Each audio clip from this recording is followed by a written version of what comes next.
bless this time together. Bless Larry as he leads out. Pray that you would bless him with the words to speak. In Jesus' name, amen. Okay, so we're in chapter 20, and we're getting close to where we're going to be done with Luke pretty soon. And I wanted to, before we read the chapter, I kind of wanted to try to lay the foundation for what's taking place here. So we're probably only a couple weeks away before Jesus is crucified. He has the Pharisees, the Sadducees, the Jews. They're all trying to stop him. They don't like what he's doing. It makes you question whether they really understood the old law or not, because if they really understood that Jesus was the Son of God, they would realize that they just simply can't stop him. But I wanted to try to put it in the context of how we look at that. You've heard me use that term before, dramatic irony, and that's where we already know the end game, and it influences how we view the characters that we're reading today. So how many of you, if you thought you were back at this time with Jesus, any of you be a Pharisee? No. Any of you a Sadducee? No. Any of you a Jew? How about Jesus' most loyal, committed followers? How many of you would be that? Right? That would be all of us. We wouldn't be like those other people. We're smarter than that, right? But see, we have the benefit of knowing what the end is, okay? And again, one of the points I wanted to try to drive here is that I don't think the Sadducees or the Pharisees or the Jews really understood the old law, even though they in modern day would be walking around with a clipboard. Somebody once told me, if you want to look important and be respected, put on a suit and walk around with a clipboard and act like you're writing things down, you know? And so it makes you question whether they really knew what was going on or what was not going on. And what they're trying to do is, this is one of their final attempts to say, we need to stop Jesus. You know, we just don't like this guy. We want to stop what he's doing. Now, I questioned whether I would tell you this story because it's going to take about 5 minutes. And it's not biblical, but it is going to relate. So I was at a convention recently, and they had a guest speaker come on, and he's called a futurist and a motivational speaker, and he's a founder of one of those AI companies. I forget which one it is. Have you heard this story already? No? No, sorry. It's an inside joke. Oh, inside joke. Okay. So anyways, he gets up, and immediately I don't like this guy. He's talking about what it's going to be like in 20 years, how a lot of people are going to have robots and machines. They're going to do a lot of things for us. Immediately I'm not liking this guy. Then he talks about the past of where technology was, where it is today, and what it will look like in the future. And he related that to human experience. And so he went all the way back, starting at the Industrial Revolution, and said, every time technology is invented, it is rejected by the people of that time. Okay, and so if you go back to Henry Ford, when he said, we're going to start making automobiles, people are like, why do you need that unreliable thing? You need a horse, right? You know, and then the assembly line. Well, if you just have a person who puts the right wheel on the car and that's all they do all day, they're going to get dumbing down because they won't know how to build the rest of the car. And this has gone on and on and on through everything. How many people here have a cell phone? Right, so we all do. How many of you don't have a Thomas Brothers map book anymore? Or even know what that is? You guys don't know what that is? Okay. What? In the olden days, it was called the Thomas Brothers map book. Do you know what that is, Eric? Oh, anyways. It was basically a big map of areas, and we would look at maps, and if you were lost, you would go to the gas station and buy a map, and then try to figure out which way is north and south and look at it. And so we tend to resist change. One of the examples was the elevator. When they first invented the elevator, nobody wanted to get in it because they thought, well, what if the cable breaks? I'm going to fall down. So then they started putting latcheting things on it, so as the elevator goes up, if the cable breaks, it's caught. That still didn't work. Then they put mirrors in elevators saying, well, if the people feel they're in a bigger space, that might work. Still didn't work. Then they said, I know, we'll play soft music. Have you ever heard the term elevator music? Okay, well, that's where it came from. Nobody wanted to get in an elevator. Then finally they put a human in that would make you go up and down, and then people got more comfortable with it, okay? And These examples, again, go on and on and on as far as how we resist change. The other part was the human psychology. And so if one of you has an accident and you trip and fall and you break something, we're going to go, wow, that's a bummer. It's hard to prevent human accidents, right? Or if you run a stop sign and get in an accident, we'll say, well, they weren't paying attention. That's an unfortunate thing. But if an autonomous car gets in an accident, it's news everywhere. Hey, this machine wrecked. Now, the irony on this is that when a machine has an accident, they could go into the program and say, why did this happen, and reprogram it and make it better, whereas a human, you can't, okay? And again, I'm just trying to draw an analogy here. What I'm trying to get to is that people resist change. And that's what we're seeing with these Jews, with these Pharisees, with these Sadducees. Change is coming, and they're resisting it big time.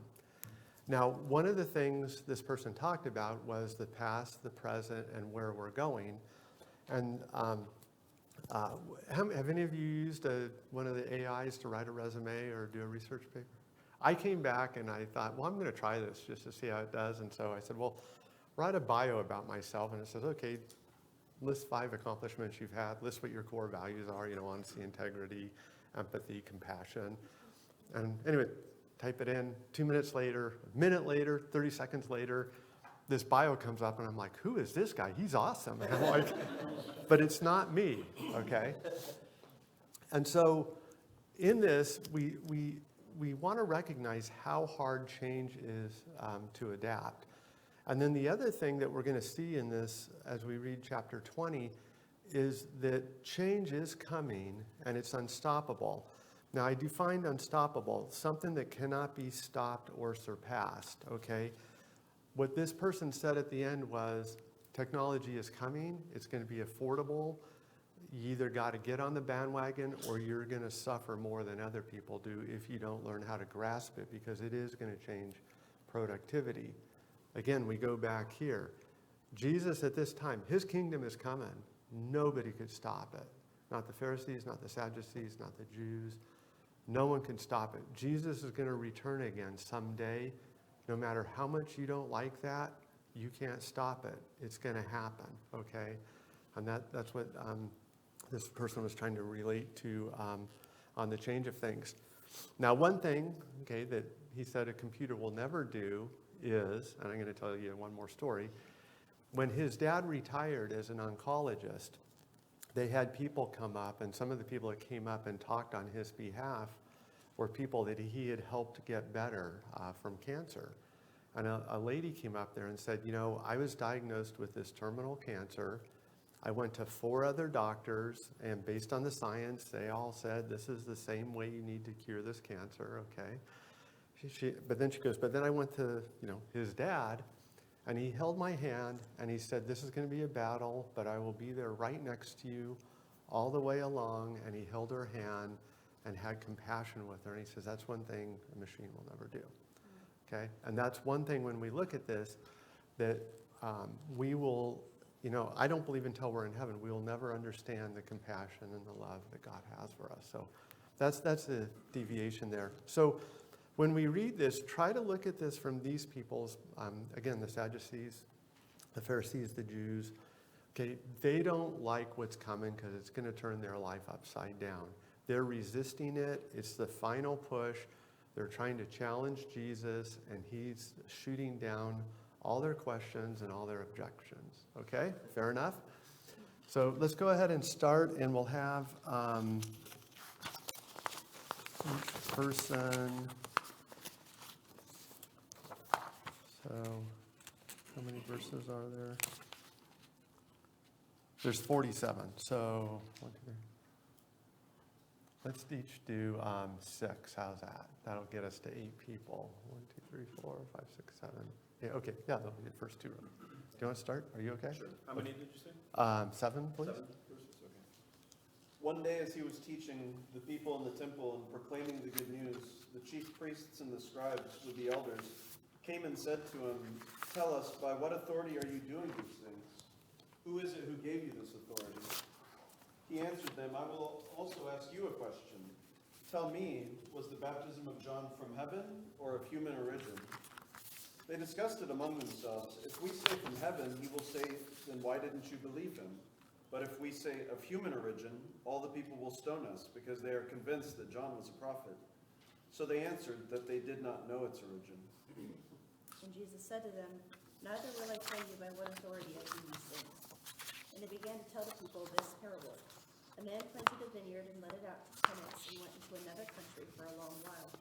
When the time came, he sent a servant to the tenants so that they would give him some of the fruit of the vineyard. But the tenants beat him and sent him away empty-handed.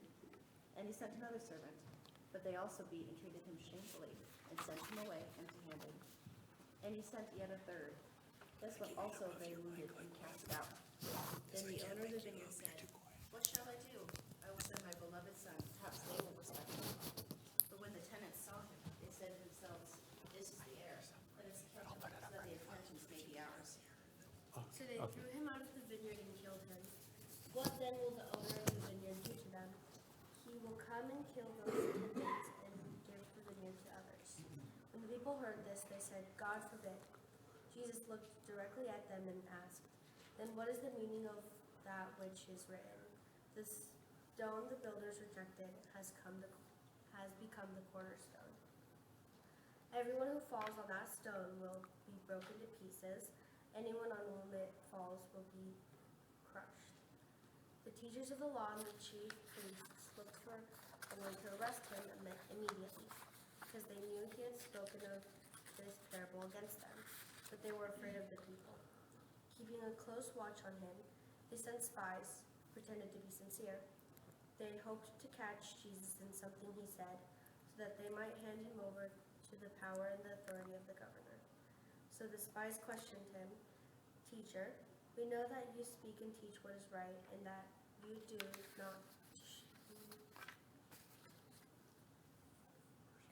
not show partiality, but teach the way of God in accordance with the truth." Is it lawful for us to give tribute to Caesar or not? But he perceived their craftiness and said to them, "Show me a denarius. Whose likeness and inscription does it have?" They said, "Caesar's." He said to them, "Then render to Caesar the things that are Caesar's, and to God the things that are God's." And they were not able in the presence of the people to catch him in what he said, but marveling at his answer, they became silent. There came to him some Sadducees, those who deny that there is a resurrection. And they asked him questions, saying, "Teacher, Moses wrote for us that if a man's brother dies, having a wife but no children, the man must take the widow and raise up offspring from his brother."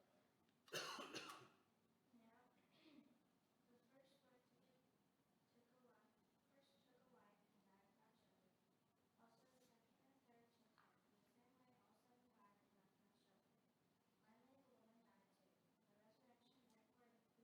died too. The resurrection therefore whose wife the Lord will be, for all seven had married her. Jesus told them, "The children of this age marry and end in marriage. But those who are counted worthy to take part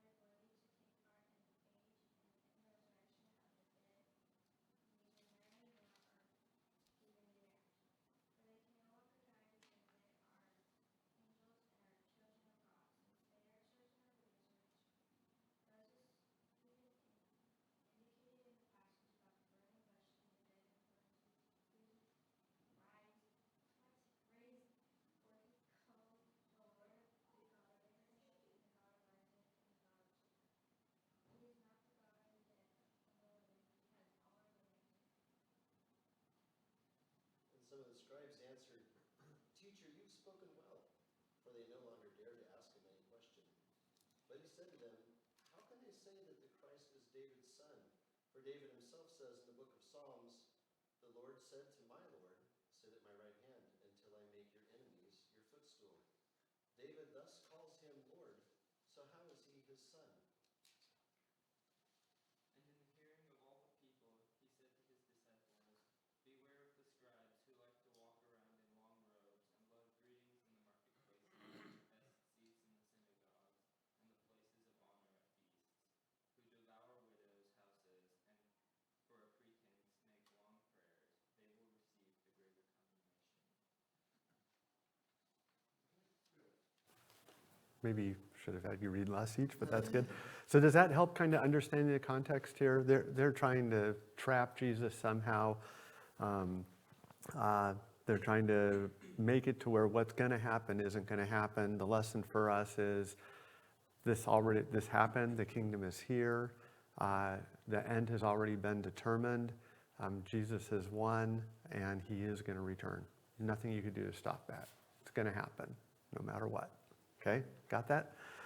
So let's go through the questions, and then we'll get into some thoughts here. So I'm going to read them like we've typically been doing. So number 1 is B. Number 2 is A. Are you going to pass those out? Okay, perfect, thanks. 3 is A. 4 is D. 5 is A. 6 is C.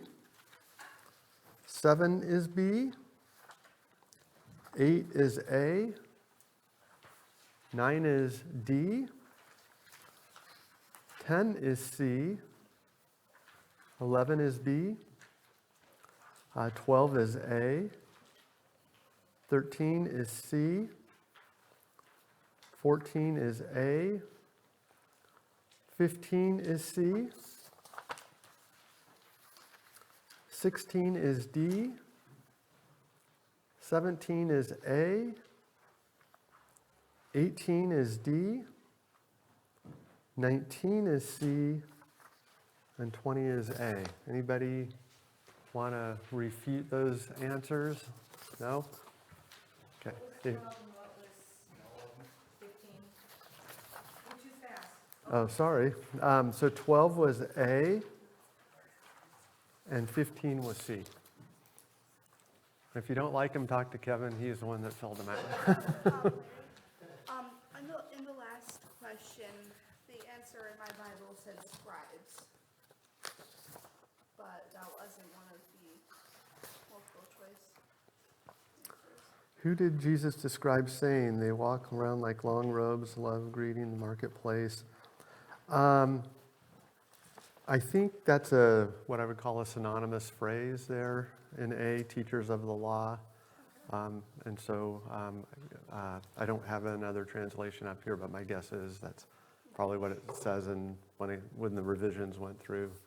What was the right answer for that one? Was it A? Teachers of the law, yeah. Yeah. Okay. So, does that answer that for you? Okay, cool. Okay, so we're going to see now if you guys want to talk a little bit.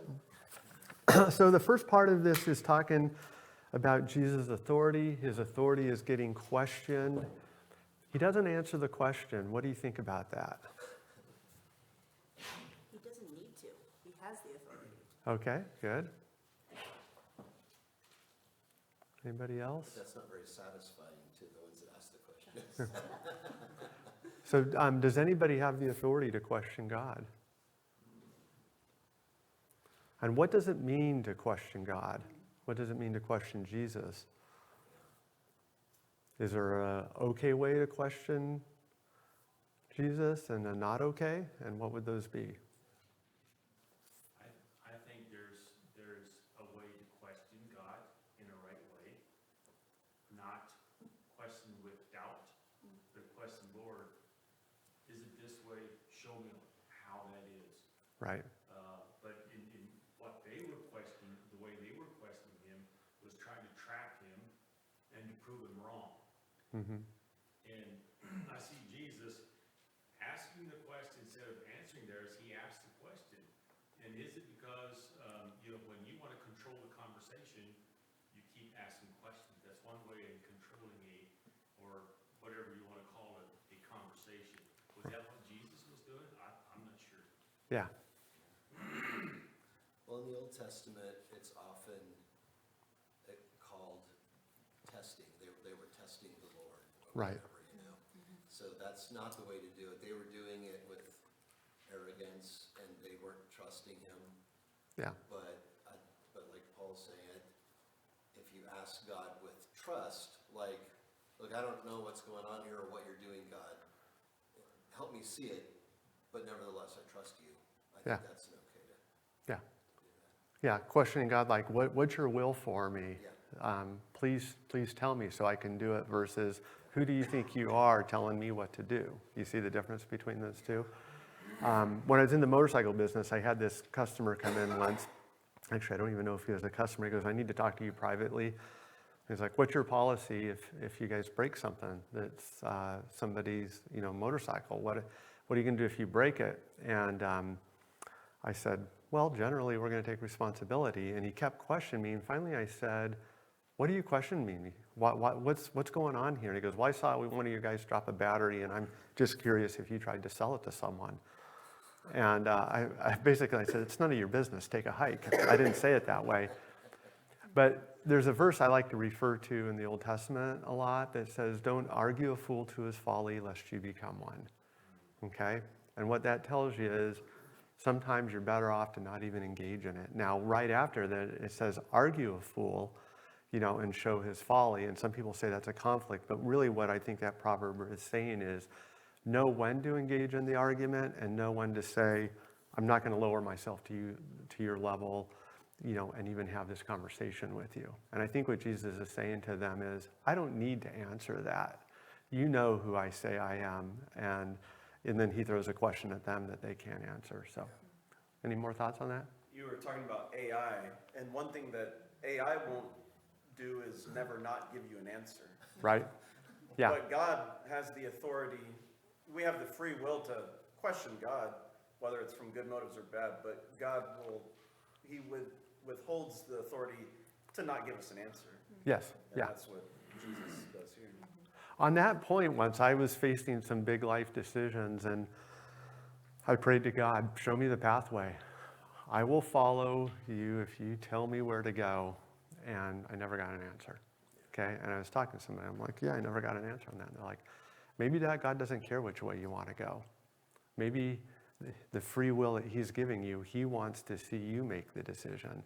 Because I once also asked God to take away my free will and just say, take me now. I surrender everything to you right now. Take control of my life. It didn't happen. And I think there's other reasons for that, but along what you were saying. How many of you, if you could give up all your free will right now, surrender to God, and know that you're going to not be a sinner the rest of your life? How many of you would want to do that? Yeah. So, why do you think it doesn't happen that way? Kevin, you kind of touched on it in the Old Testament, I think. Yeah, I think about my relationship with my children. If they want to be with me because I make them, or if they say I love you because I demand it of them, or they don't have a choice, it doesn't really feel like love to me. It's like the computer that could say I love you, but it's not the same, right? It's the AI thing. Yeah, okay, good. Okay, so let's move on to the parable of the wicked tenants. Okay, so we have somebody, in plain language, owns a vineyard, leaves for a while, puts someone in charge of it. There's workers there. They don't like what's happening, so they beat up the first person, they humiliate the second one, and this goes on and on and on, until ultimately the person in charge of the vineyard says, I'm going to send my son, maybe you'll respect him, and they kill him. And then what happens is, unfavorable for the people, we can say, most likely. So who are the characters symbolic of in this? So who are the people that actually work in the vineyard? What would they be in the context of this? What you can see in verse 19, what the answer is, because it says that the scribes and the chief priests perceived that the parable was about them. Right. The people that God, put in charge, they weren't doing their jobs well. Right. And then who were the original people supervising them? Who would they be symbolic of? The people in charge while the master is gone.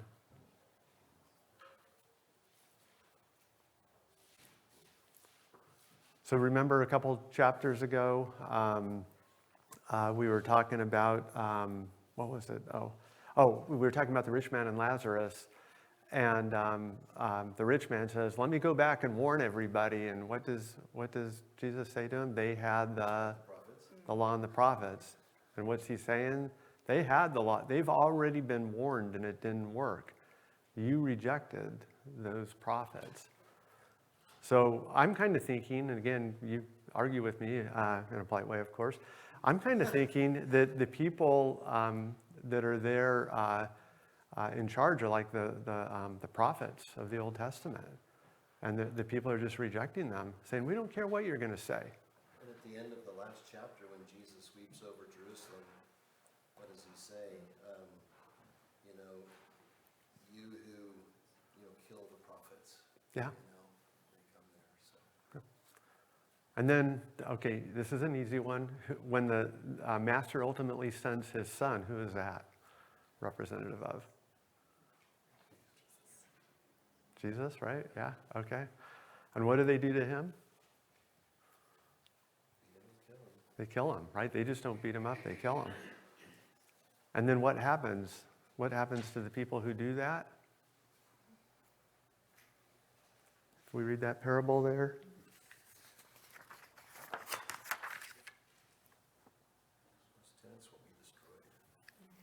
So they get destroyed. Okay, so they're representative, let's just say the Jews, the Pharisees, the Sadducees. And then what happens with the vineyard after that? It's given to others. Who are the others? Who was the law opened up to? The Gentiles, right? So you kind of see how that parable plays out a little bit? Any comments on that? No? Okay. So let me ask you this then. Whose church is it? Okay. Who owns the church, let's just say? Not me. Not you, okay. What is the church? Bride of Christ. Okay. What's that? Body of believers. Body of believers, right. And so, guys, speak up, be more lively. So, I don't know if you know this. This is a little bit of Church of Christ history, but if you notice, a lot of times when you see a Church of Christ sign, it'll say Church of Christ meets here. It doesn't say this is the church. And if you noticed on a lot of them, and I remember I was sitting in a meeting and there was a person very, very picky that the church is not capitalized. Okay. So is it okay to say when you're driving by with a friend, oh yeah, that's my church? Are we being too legalistic in that? Or is it just the context? They know what we mean. Is the church a physical location or a building? No, I think a lot say just to identify that's where I go to church. Right, yeah. But technically, no, it's not our church. It's, in another way, you look at it, if I'm born again, I'm part of the church, well, then I belong there. Could be my church, but because I'm Christ. Yeah, it's kind of like saying that's my family. Yeah. So again, I remember once there was I think it was called Carios or something. It was within the church. I'll say the Church of Christ, but when we say that, we refer to the original church. And they were doing church plants, and I remember there was this young man, Kairos, yeah. I remember this young man, I listened to him, and he said, when I build my church, and it will not be like the church my parents took me to. It will be like this. And I was like, I don't think I want to give money to that guy. Okay. So just to keep it in context, the church, Jesus is a cornerstone. He is the head of the church. We are the members of the church. It is not a physical location. If this building were to burn down, if all the buildings were to go away, the church still is in existence today and will be forever. So, any questions on that? Okay, render to Caesar and to God. What do you think about that? I had a guy once tell me that he cheated on his taxes because our government was so corrupt that they didn't deserve his money. Is that okay? I try to make these real life, so. Let me ask you, is the tax law in our country fair? Not when you have to pay the taxes. Not when you have to pay the taxes. Is the IRS ever going to come to you and say, you know, Kevin, we were reviewing your return, and you missed a lot of deductions you could have taken. You've actually overpaid us. Is that ever going to happen? No. On the other hand, if you're a little too aggressive, will they maybe come to you and say, you know, we think you pushed the boundaries a little bit too much here? Yes. Okay. Absolutely. Yeah, I mean, that's one of those mixed bags. I mean, there's benefits that I enjoy as an American, but there's a lot of things my money goes to that I find questionable too, but Yeah. gotta do it. So, talk about taxes, IRS. Number one, they're not owned by the US, they're owned by England, so they're illegal here. And it's illegal to give money to an illegal identity. So if we really want to get technical, they are thieves. They're Okay. nothing but a bunch of thieves. And do we freely give everything to a thief? No. But that's mine. Well, and so, again, we're having a friendly conversation here. Were the tax collectors honest back in Jesus' time? And they weren't either. And so I think there's a message here that to pay unto Caesar what is Caesar. If you owe, you know, if your government says this is what you need to do, you need to do it. That being said, we have a lot of latitude. It's a complicated law, as you've mentioned. There's legal questions about it, but I think the gist of it is we need to pay unto Caesar what is Caesar's, you know. And ultimately it's between each of you and God when it's all said and done how you want to do that. So. And I think everything that we have is God's. So we're stewards of it, and, you know, it isn't really in our control to know what the government does exactly with the money that we give them, and that's just the way it is. It's the way it's always been. Yeah. But God does say, you know, that respect the established government. Right. Give him some hold loosely our possessions. Yeah, and so that brings up an interesting thing. So when we give money in the contribution, at what point does that, well, first of all, at some point does that no longer become our money and the Lord's money?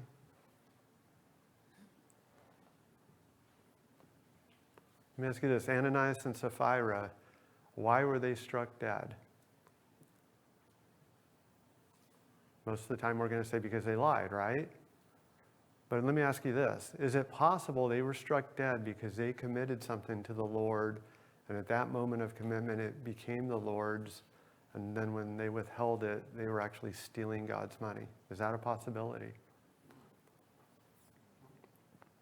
Well, I would say it was always the Lord's, you know. Was it though? We're stewards of it. Yeah, but there's a verse that says when we give with a cheerful heart as we purpose. One of the few places in the Bible where relativism is a part of the decision process that we make. But that's the key right there, is it's the relationship, it's the heart. It isn't really, you Yeah. know, it's like the amount we give isn't prescribed. Right. So it really does, it has to do with the relationship and why you're giving, and to show God that you recognize what you have is from Him and not from anything that you're capable of. Okay, good. And I try to make these real life and challenging for you. So when I read this, I'm actually like, okay, how can I challenge people here? So I'm going to give you kind of my take on it. Is that when we put money into the tray, and it becomes God's money, it is God's money. And when we have our business meetings here and we meet and try to figure out how to distribute it, our decision process, and I believe it's of everyone that comes to these meetings, is this is the Lord's money. What would God have us do with it? It's no longer our money. Now we have the control to make that decision, but that decision really is based on our idea of what would God want us to do with this. But it's not personal anymore. So if I want to spend my personal money on something, I can. But once it becomes the church's money or God's money, and again, we have these meetings, and we've been spending a lot of money lately. Seems like one thing breaks and gets fixed, and another one breaks, and somebody's building burns down. But we're very, very blessed. What? No, it's all about to get better, just so you know. But we're blessed that we could pay for it. We don't have to do special things, but and that's part of being a good stewardship. We talked about the shrewd businessman and the fact that we don't have to come to the congregations and say, hey, it's $15,000 for the plumbing. Either we pay it or we don't have water.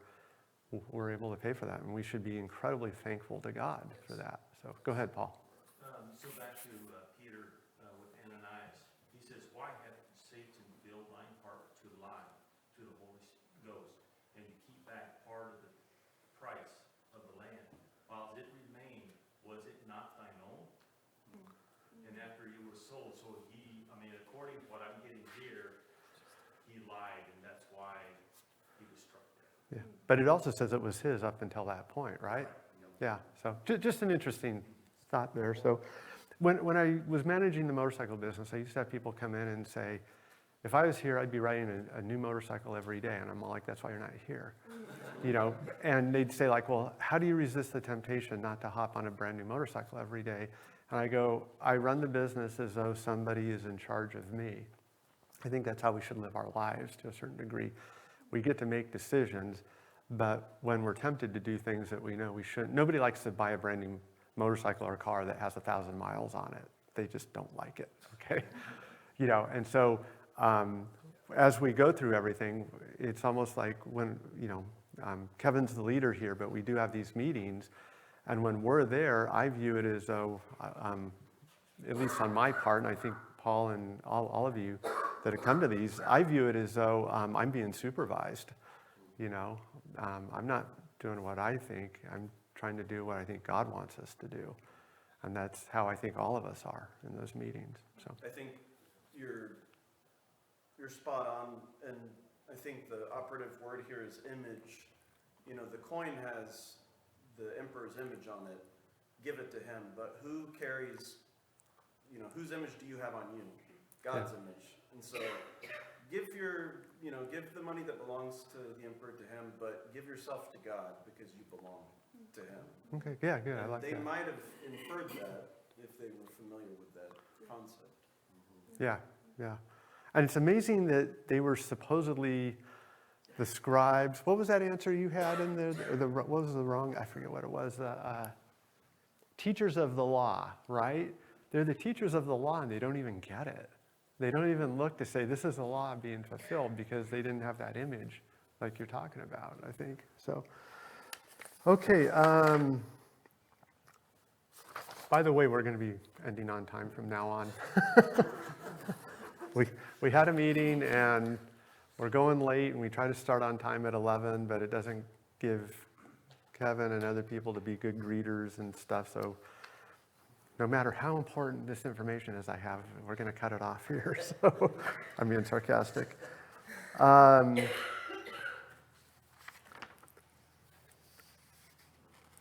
So let's talk about the resurrection, where they're testing Jesus with this person that had all these wives and saying, what's it going to be like in heaven? What's Jesus' response to that?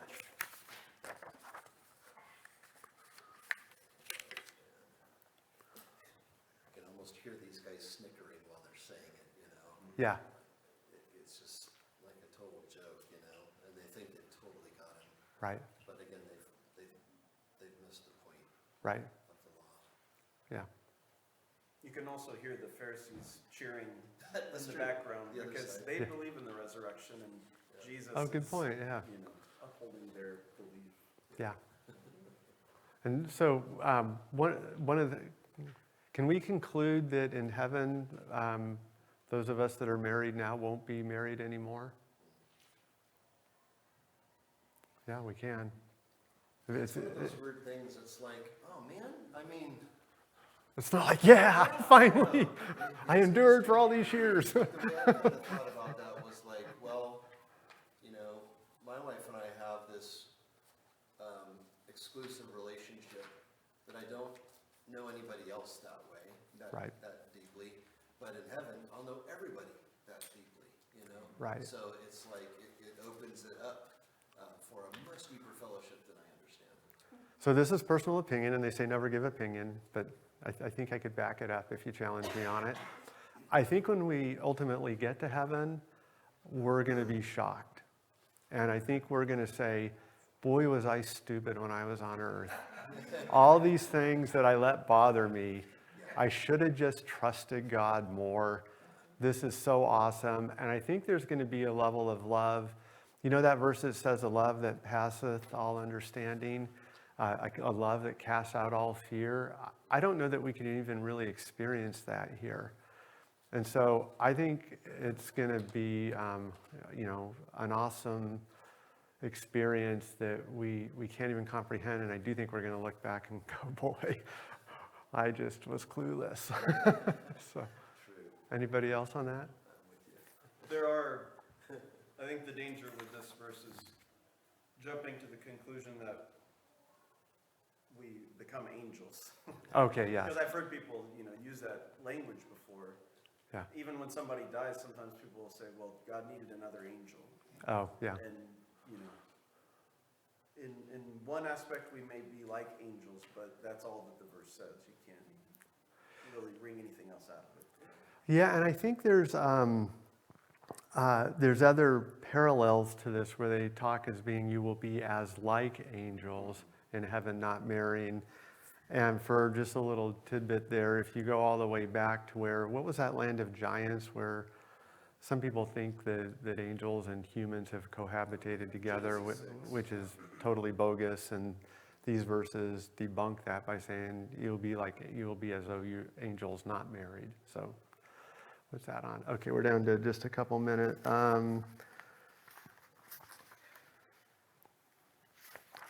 Let's see if I got a good question here. So was Jesus afraid to call out false teachers? No, not at all. Should we be afraid? Do we have? There's some things Jesus can do that we can't do, like he could read into someone's heart. Is it okay for us to challenge people that we think are false teachers? I'm glad you mentioned that, because yesterday I was talking to a man. You got 1 minute, just so you know, because we will close on time. He said he had to correct his earthly brother one time, and he said, what I did, I was absolutely correct. But he said, it's the way I did it that I messed up. Yeah. And he said, sometimes it's better just to keep your mouth shut or do it in love. Yeah, there's a verse, and unfortunately I've slacked and haven't all of them memorized, but it says, if one of you falls away from the faith and another goes and brings him back, be careful not to get tangled up into the affairs he was in. Bring him back, and a person that does that saves a soul. I forget where you know where that is? No? Somewhere in James. Somewhere in James, yeah. So our goal is to bring the people back and not to get tangled up in that sin. Okay. Excellent. That's it, people. Good job, Larry.